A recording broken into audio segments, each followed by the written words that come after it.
What is up, YouTube? That's here, and today I'm going to be bringing you guys some of my regionals tech. I know I've been holding off on uploading some of this stuff for a while until after regionals were over, because I do happen to play a lot of those people. I played actually against a few of the people that watch these YouTube videos at regionals, so I'm actually kind of glad I didn't show any of this stuff until regionals had come and gone. So it's finally time for me to start showing some of my teams and some of the plays I made from regionals. You can see my team on the bottom left is going to be Xerneas, Raichu, Groudon, Gengar. I also have Salamence and Crobat as my last two Pokemon. The lead we're going to be talking about today is pretty much the lead I would go with in almost every situation. The only time I wouldn't go with like Xerneas Raichu is if they had like another Raichu, or like a Smeargle, or like a Meowstic, some other prankster or like fake out user that just had a lot more field presence than something like a Raichu.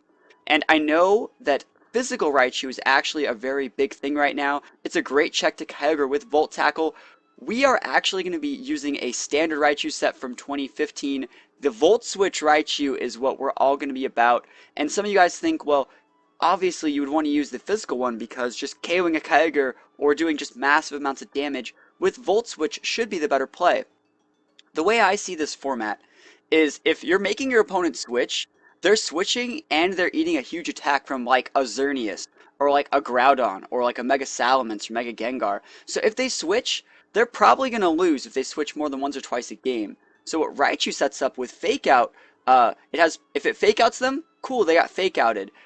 If they Protect, well, you Encore those next turn, and then they're stuck in there, and then they have to switch. So what Raichu does is it sets them up for switching and just lets them just eat a bunch of free attacks whenever they come in. But what it really does is it lets you get free turns. So I know I'm dabbling on, but we're just going to get right into this game, hop right into it, and showcase a little bit of Xerneas Raichu, because this is probably my favorite lead for these early stages of VGC 2016.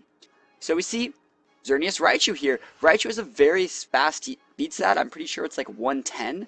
So this guy just has one of the fastest fake outs. It's either like 110 or like I just think it's 110. It's totally 110. It's base 110.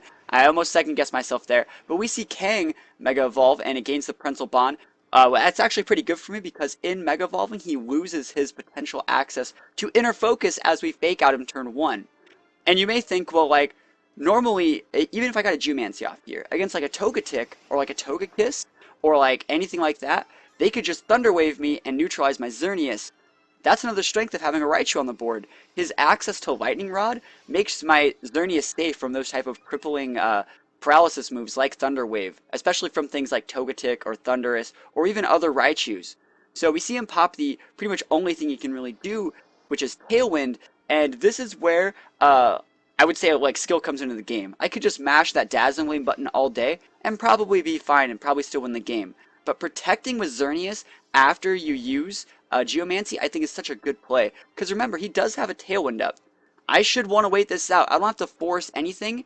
And then we go for a Volt Switch on the Kang. And the reason we Volt Switch the Kang over the Togetic, note that the Togetic did protect, is because it would have forced the Togetic to use Follow Me. If you wanted to save Kang from some damage, you would have had to redirect it through Follow Me. So that means we would have forced to move out of Togetic. And anyways, we just got a free turn right there.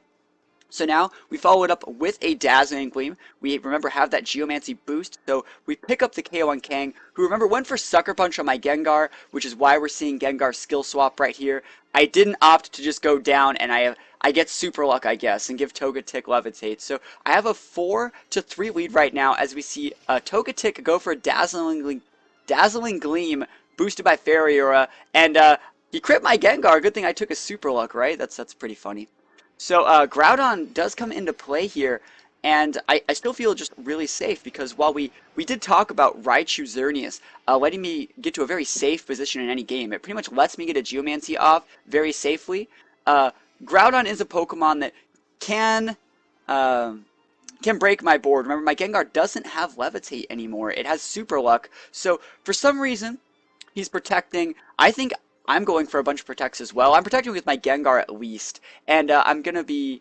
Yeah, see, when you see the Togetic protect, I don't really know why he's protecting. He's probably just trying to read what I'm doing and then go for a nuke on whoever protected last turn. But his Tailwind does run out. So we're going to see Follow Me come out from Togetic. And I do think Togetic is a really good Pokemon. Don't get me wrong, I think Togetic is great right now. It's just that my team excels at picking those type of really defensive Pokemon apart. It's very proactive, and it definitely likes to dictate play from turn 1. So we're going for a Destiny Bond here. It's the fastest way Gengar could take out Groudon. And remember, I got rid of my Levitate. Even if you wanted to go for, let's say, like a Precipice Blades, my Gengar would have got KO'd. So this is a little secondary thing. I'm sure you guys have actually seen this in a lot of my videos recently. I just think you have room for Destiny Bond on Gengar, and it actually produces very, very good results. And this game was played a couple days before Regionals. I actually switched over to Mega Gengar, so I actually would have been Mega Gengaring that turn, the turn I protected. He would have been stuck there, and this is the real reason why I think Raichu's great. Remember how I Volt Switched? A normal Raichu would like Volt Tackle, or Switch, or just stay on the board long enough and eventually get KO'd. But the Volt Switch Raichu Volt switches out and becomes useful later in the game through late game fakeouts. This Xerneas lived through my +2 Moonblast, which means he's incredibly bulky, but not as bulky as me because I'm full HP defense. But if he got a Geomancy off, I could have still definitely lost this game, and the fakeout secured the game. And just, I'm so happy with the way Raichu Xerneas plays, and I'm going to be really sad once the meta picks up that this is just a very, very safe, strong, aggressive lead. And once the meta picks up on it, I'm going to be looking for a new lead. But as it stands, I went with Xerneas Raichu. You guys are going to see a ton of Xerneas Raichu in a lot of my games. So I want to know, what do you guys think of Xerneas Raichu? Do you like Volt Switch Special Attacker Raichu, or the standard Volt Tackle Raichu, which is just a pain to breed? I actually do think the Volt Switch one fits my playstyle more, but I will not deny that the Volt Tackle one is a lot cooler. So let me know what you guys think in the comments below. I'd love to hear your opinions, and other than that, guys, I will see you guys next time. Peace out.